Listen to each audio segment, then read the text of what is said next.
Là, c'est le stade et tu sais, il y a le centre de loisirs. Il est ici. Pour Maïna, Loïc et Emma, en CM1 et CM2 à l'école publique de Noyal-Muzillac, c'est une journée un peu particulière qui commence. Crayon en main, par petits groupes, il s'agit pour les enfants de réaliser une carte mentale de leur commune à leur échelle et avec leur vision. Là, il y a la pharmacie, le stade. Là, la mairie. Là, l'église. Pour cela, ils sont encadrés par leurs professeurs, bien sûr, mais aussi 3 architectes du cabinet Terre à Terre, spécialisés en urbanisme et développement économique. On a ce soin-là d'interroger les enfants parce que ce sont les habitants de demain et parce que c'est ça, ils nous obligent à sortir de notre zone de confort de professionnels et à se dire on fait de l'espace public, on fait de l'aménagement pour tous les âges, quoi. Là, il y a l'école. Ouais. Et en fait, il y a une petite route. Parallèlement, des entretiens sont menés pour appréhender les différents chemins empruntés par les écoliers sur la commune. Là, tu vois, tu as cette route-là que vous ne devez pas trop utiliser parce que c'est pareil, les voitures roulent vite ici. Il s'agit d'identifier les points noirs qui limitent leur déplacement. Est-ce que tu trouves ça bien qu'on te demande ton avis? Oui. Pourquoi? Parce que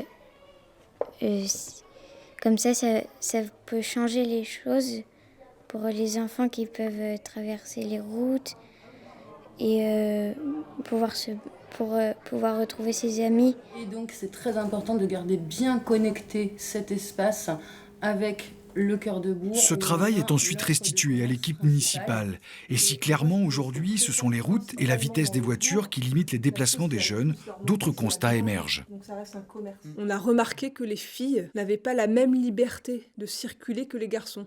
C'est-à-dire que les parents laissent beaucoup plus facilement un garçon par exemple de 9-10 ans, aller dans le bourg pour aller chercher son pain, alors qu'une fille n'a pas forcément le droit toute seule.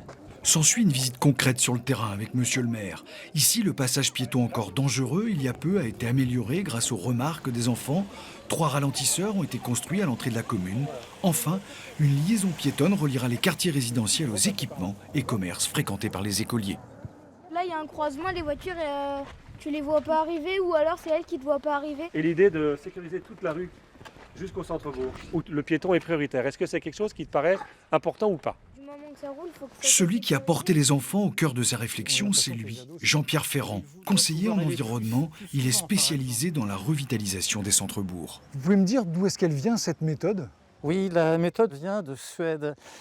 C'est un pays, la Suède, qui est très en avance depuis longtemps pour tout ce qui concerne la participation des enfants à la vie publique.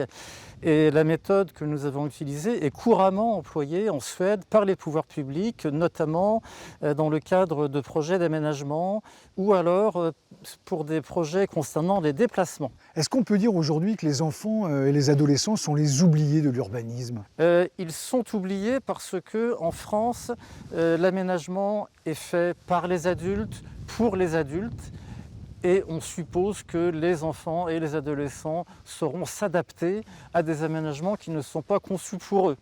Or, on peut penser que si l'aménagement était fait de manière plus attentive à l'égard des enfants et des jeunes en général, mais on pourrait en dire aussi autant des personnes âgées, qui sont également très oubliées, eh bien, l'aménagement des bourgs et des villes serait plus accueillant pour la totalité de la population.